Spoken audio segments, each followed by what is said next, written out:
Welcome to another episode of the Throne of Angels video blog. Once again, I am your host, Derek Osborne, joined again, more by Tim Korkoleski. Nice, Tim. This is my buddy. He's cool. I hang out with him. We play games sometimes, talk a lot of trash. Not really. Well, a little bit. Yeah. The trash talking happens. It happens, right? Especially if he's had a couple of beers. He's from Wisconsin. Woo! Oh, yeah. All right, It's crazy. Today we're covering what? We are covering Dark Age. Dark Age, Project Woehann, Stage 1, probably the final stage. So Project Woehann was started and developed for an inter-office league that never got off the ground, unfortunately. But I figured I'd put together the 305 points models and paint them since, it's a great little force. And what I've got here in front of us on the table, we'll show you here in a second, is 305 points of bloody Skarrd goodness. 4 Harpies, Blazon, and the immortal John Woe, set together basically to conquer the deserts of Samaria. Now, will I expand upon this later? Possibly. Will I make another project? Possibly, but we don't know. There's a couple of things coming down the line. Obviously, Project Modular Terrain, which we've been talking a lot about. And then I think Project Gariti is probably my next modeling project up, unless there's something incredibly crazy that you and I decide we need to do. But Which is a possibility. Yeah, it's always a possibility. So let's take an in-depth look at basically these 6 models, and we'll call it good. Yeah, sounds like a plan. Bam, here we go. Top down. We got John Woe in the center, blazing off to, screen right, his left, and then my 4 Harpies.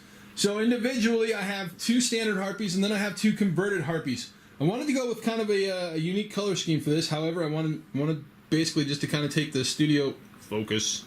There we go. I wanted to take the studio scheme with Blazon. I loved painting this model. Her skin was fantastic. Obviously, I did some nylons for her there. You guys can see the detail on her. Her hair, I wanted to keep kind of in a red purple, mainly just due to the fact that color scheme will mean something in the next few weeks. But as you can see, I spent a little time with her because she is a primary character in the Force, and I really wanted her to stand out. As Blazon is on the table, spectacular, I felt that she needed a little more attention in regards to her paint job. Tim, what do you think? Yeah, absolutely. Blazon, just as she is as a whole, gameplay-wise, is a very unique character. Stands out and actually helps lead a Force. I'm the same way. Anytime that I'm working with anything that's considered a leader, or a character for that matter, I put a little extra time into. Yeah, we'll put her off to the side and we'll actually get to Dalida, John Woe. John Woe, as you can see, I went with purple and green on this guy. He is Skarrd, so I wanted to give his skin tone a little bit of a sickly feel because he's, basically a walking chemical factory himself. As you can see, he's got some, grafting implants on the old spine there. He's got a couple of scabbards, which are pretty badass. And then he's got this giant-ass crab craw. John Woe is a beast on the battlefield, and I really kind of wanted to reflect that in his paint job as well.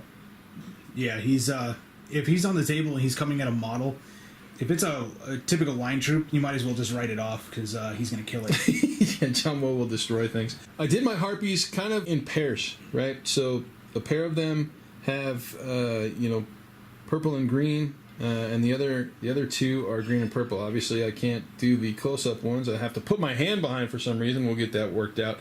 For those that may realize, I do have a new camera, and so getting the ins and outs of this camera might take me a little bit of time.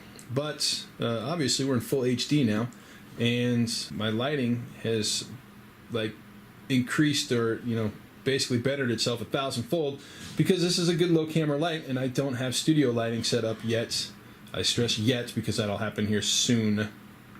But as you can see, that's Harpy number 1, not converted. This is a fallen angel that I gave Harpy wings and arms to. Definitely adds uniqueness to the Force. Uniqueness to the Force. This is my other standard Harpy that I used. I actually love this pose. This is one of my favorite models in the entire line. Even though it's an older model, it still has a lot of personality to it. So I really enjoy using this model as basically, I have more of this model for my Harpies than I do anything else, and I have a lot of Harpies. And then finally, Another fallen angel again, who has been given harpy arms and wings, but again converted to give the Force a little bit of extra personality. So there you have it. That is Project Woehann. We'll get all the girls back over here. And then Woe right in the middle. Tim, final thoughts? I like it. I like the color scheme itself. It's unique compared to what I'm used to seeing for Skarrd, which are normally just a bunch of random leathers and bloody things. You know, overall, it's a great paint scheme.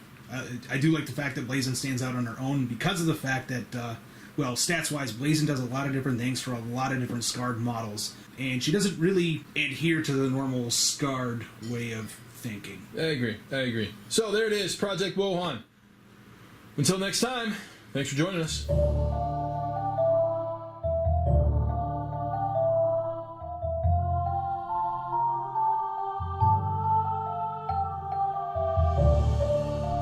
Ha ha ha ha ha!